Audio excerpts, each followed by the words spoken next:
a couple of different milestones that come up, but one of the earlier ones, about 15, 16 years ago, I was responsible for a network of primary care practices, about 5 different locations, all acquired at separate times, all of whom hated each other and used to be competitors before they became part of the same group, and were all in separate, disparate locations with disparate systems. That sound familiar?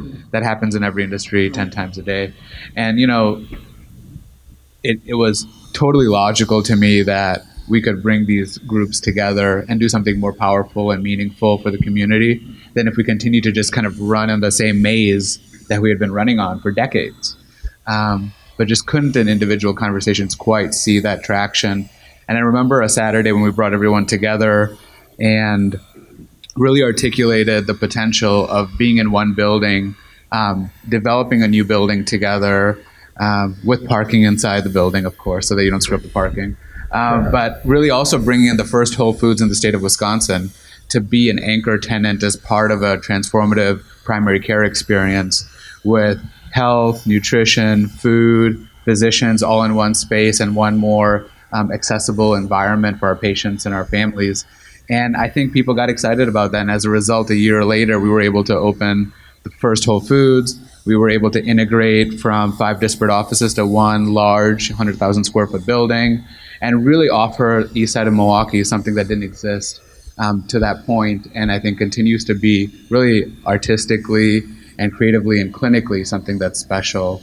And I still to this day keep in touch with those doctors and staff, and we still share the pride in what we built together. I actually saw a woman at a conference, and she so impressed me in the panel that she was on that I went up to her afterwards and I said, I want to have coffee with you. I want to talk with you. She was a dean at the time, and she was gracious enough to do that. And I said, I don't understand why I would even want to be a dean. I love what I'm doing. Why would I want to walk away from all of that? And she said to me, all those meetings that are going on, there are important decisions being made. And you can decide to be at the table or not. And I think to decide to be at the table is to take off the hat of the individual and to say, my job now is to create a container in which a lot of people can do good work. It's not about me anymore. It's not about my accomplishments, my path, my titles, etc. It is about this organization. There are people in this room who have helped me with it when I didn't even know that I needed it.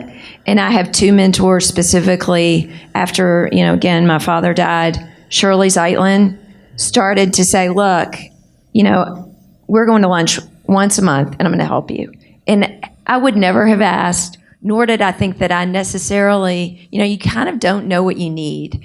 And it's those people who seek you out and kick you in the pants and say, look, you're doing this. I guess the lesson is we've got to seek people out and help them, because a lot of times, that broadened my perspective just immeasurably, having gone through a major, drastic transition. And it enabled me to meet some people who I didn't know. And it more than anything, it lifted my confidence. Okay, I've got to now take a different position in a different role.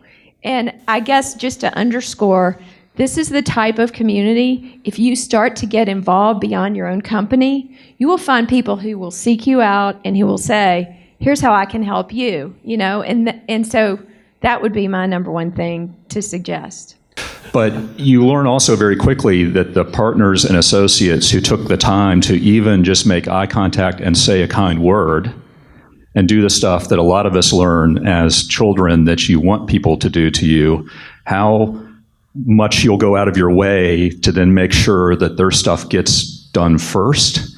And I saw this amongst the people who were the full-time messengers too. The folks who were nice to those messengers got stuff done, and they got extra things done for them. And the folks who were standoffish and wouldn't make eye contact or didn't even like them to come in the office in some cases, if you call down with something urgent, it may or may not get handled all that urgently. And it was just it's an important life lesson in how you treat others, because a lot of lawyers are highly individualistic and they don't tend to think about those around them. They get isolated in their own worlds, and you have to get out of that, I think. So that was for me, that was a really valuable experience. And 2 decades later, we still stay in touch. At least once a year, we'll see each other. We'll talk a half dozen times. Her name is Colleen Sundquist. And, I think what I learned from Colleen, and still do, unfortunately. She really humbled me and really taught me that I wasn't as smart as I thought, I wasn't as good as I thought, and really the biggest skill I needed to learn was not a technical skill, it was the ability to take feedback and really digest feedback and learn to listen to what and how to engage differently. And so often, particularly if you have some early success in your career, you lose the ability to really appreciate all the ways that you can continue to refine and hone your ability to serve versus your ability to do. And I think that's what I learned from Colleen. To this day, when I really need a good kick in the pants, that's who I call for feedback and advice. I'm a huge advocate for mentors, and I think sometimes you find yourself in situations where you inherit one normally because there's a formal system, either a boss that you report to, or maybe your organization has a mentoring system in place. But I'm also a big fan of you surrounding yourself with what I call your mentoring team, because I think it's never any one person. I think you need multiple people to address multiple issues or concerns or learning that you need to do. And especially with women, I just will tell them, your job is to get out there and create that team and surround yourself with them. And I have found that people are unbelievably generous. If you'll just say, I need some time with you, could you talk with me about, I've watched you, I could learn from you.